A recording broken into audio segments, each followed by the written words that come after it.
তোমরা যারা গৃহবধূরা রয়েছো কিছুতেই কি টাকা সঞ্চয় করে উঠতে পারছো না, তাহলে আর একেবারে চিন্তার কারণ নেই। এই 3টি উপায়ে টাকা সঞ্চয় করতে শুরু করো। নাম্বার 1, মাসের শুরুতেই কিছু অ্যামাউন্টের টাকা সেটা সংসার খরচ থেকে বাঁচিয়ে চালের কৌটোর মধ্যে আলাদা করে সরিয়ে রেখে দাও। এইটাই কিন্তু তোমার একটা প্রধান সঞ্চয় হচ্ছে। নাম্বার 2, অনেক সময় আমরা কোনো ক্ষেত্রে উপহার পেয়ে থাকি। কেউ হয়তো হাতে কিছু টাকা দিল বা কোনো জায়গা থেকে আমরা কিছু না কিছুভাবে টাকা কিন্তু হাতে পাই উপহার স্বরূপই। তো সেই টাকাটা পুরোপুরি খরচা না করে সেখান থেকে পার্টিকুলার একটা অ্যামাউন্ট আলাদা করে আমাদেরকে সঞ্চয় করে নিতে হবে। এই জিনিসটা কিন্তু চাইলেই ভেবে দেখতে পারো।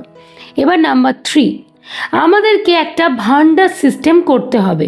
মানে যেইখানে আমরা টাকা ফেলতে পারবো কিন্তু সেখান থেকে টাকা তুলতে পারবো না বা নিয়ে নিতে পারবো না। আমরা কি করব, প্রত্যেক সপ্তাহেতে যদি পারি তো রোজ, আর রোজ সম্ভব না হলে অন্ততপক্ষে 3টে দিন কিন্তু সেই ভান্ডারেতে টাকা রেখে দেব। তোমার সাধ্য মতো টাকা পয়সা তোমরা সেই অনুযায়ী কিন্তু রাখতে পারবে।